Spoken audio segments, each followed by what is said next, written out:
বিয়ের পরদিন শ্বশুরবাড়িতে যখন এলাম, বধূবরণ করার পর শাশুড়িমা একটা দুধে আলতার থালা দিয়ে বললেন, তোমার বাম পা প্রথমে এই থালায় রেখে তারপর ডান পা দিয়ে দাঁড়াও, সাবধানে, শাড়িটা যেন ভিজে না যায়।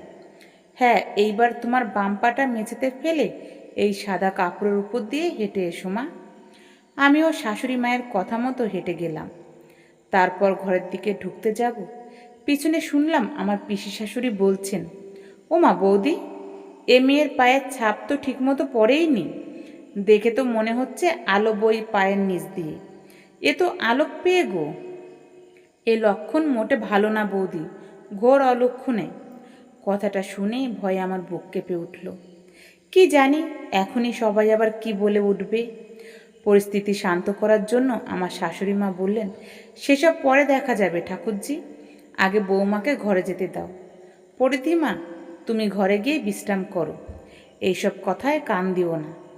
এরপর আরও দুদিন এ বিষয়ে কোনো কথা শুনলাম না কারোরই মুখে। বেশ ভালোভাবেই বৌভাতের অনুষ্ঠান হয়ে গেল। বাড়িতে তখনও বেশ কিছু আত্মীয় স্বজন রয়েছে, আমার মামাতো পিস্তুত ননদরাও রয়েছে। বৌভাতের পরদিন বেলা 10টা নাগাদ ননদরা বায়না ধরল, চলো বৌদি, কী কী গিফট পেয়েছো খুলে দেখি। আমিও ওদের কথা মতো ঘরে গিয়ে গিফট নিয়ে বসলাম। তখনই আমার শাশুড়ি মা আমার ঘরে এসে বসলেন। পরিধিমা, একটু বসার ঘরে এসো তো, দরকার আছে। আমি ভয়ে ভয়ে গেলাম। গিয়ে দেখি আমার শ্বশুর, শাশুড়ি, আমার স্বামী সৌগত, পিসি শাশুড়ি আরও কয়েকজন আত্মীয় গোল হয়ে বসে রয়েছে। আমায় দেখেই শাশুড়ি মা ডেকে বললেন, এখানে বসো মা, এই আমার সামনে। আমিও বসলাম। এবার আমার শাশুড়ি মা পিসি শাশুড়িকে উদ্দেশ্য করে বললেন, ঠাকুরজি, সেদিন তুমি কি যেন বলছিলে বৌমার পায়ের ছাপ নিয়ে? পিসিমা বললেন, সেদিনই তো বললাম বৌদি, তোমার বৌমা আলোক পেয়ে, একেবারে সুলক্ষণা নয়। মা এবার একটু চড়া সুরেই বললেন, তা লক্ষণ ভালো না হলে কি কি ক্ষতি হবে ঠাকুরজি? কি আবার ক্ষতি হবে? সংসারে লক্ষ্মী থাকবে না, তোমার সংসার একটা ভেঙে দুটো হবে, এই আর কি, বললেন পিসি শাশুড়ি। মা বললেন, তা তোমার ছেলের বউ তো বেশ সুলক্ষণা দেখেই নিয়েছিলে, তা বিয়ের 1 বছর না গড়াতেই কেন তোমার ছেলে আর ছেলের বউকে আলাদা থাকতে হলো? পিসিমা একটু হকচকিয়ে গেলেন। হ্যাঁ, তা তো দেখেছিলাম, কিন্তু বাবা মায়ের যা শিক্ষা বৌদি, সে তোমার আর কি বলবো। কথায় কথায় আমার সাথে ঝগড়া করতো জানো বৌদি, ওর মাটা সব শিখিয়ে দিত। বশ করে আমার ছেলেটাকে আলাদা করে নিয়ে গেছে, একমাত্র ছেলে আমার। ডাইনিটা আমার কাছে থাকতে দিল না গো, বলেই পিসিমা আঁচলে মুখ মুছতে লাগলেন।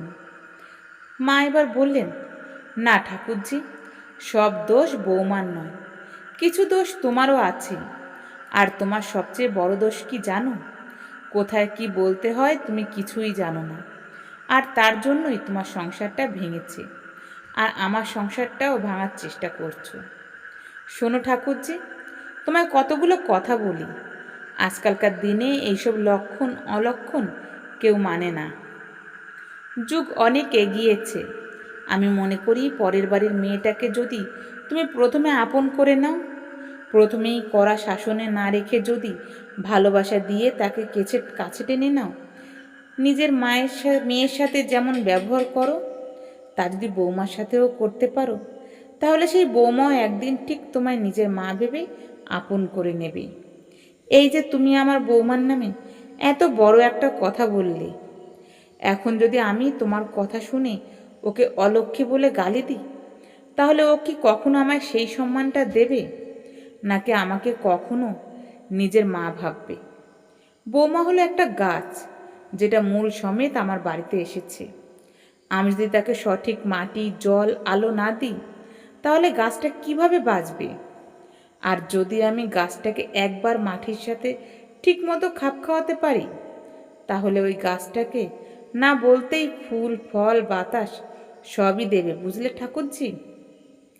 মা এবার আমার দিকে তাকিয়ে বললেন, পরিধিমা, তুমি তোমার পিসিমার ও কথায় কিছু মনে করো না মা, উনি পুরনো যুগের মানুষ, না হলেও ধ্যান ধারণা বড্ড পুরনো, তাই এসব বলে ফেলেছে। আমরা কিন্তু এইসব কেউ বিশ্বাস করি না। এবার আমার শ্বশুরমশাই বললেন, সত্যি দিদি, তুই আর বদলাবি না, সেই একই রয়ে গেলি। পিসিমা এবার আমার দিকে তাকিয়ে বলল, হ্যাঁ বৌমা, আমি সত্যিই ভুল করেছি মা, আমার এভাবে বলা ঠিক হয়নি। সত্যিই তো, সংসারে ভালোবাসাটাই সব। একে অপরের প্রতি শ্রদ্ধা ভালোবাসা থাকলে সবই সুলক্ষণা। আমি পিসিমাকে বললাম, না না পিসিমা, আমি কিছুই মনে করিনি।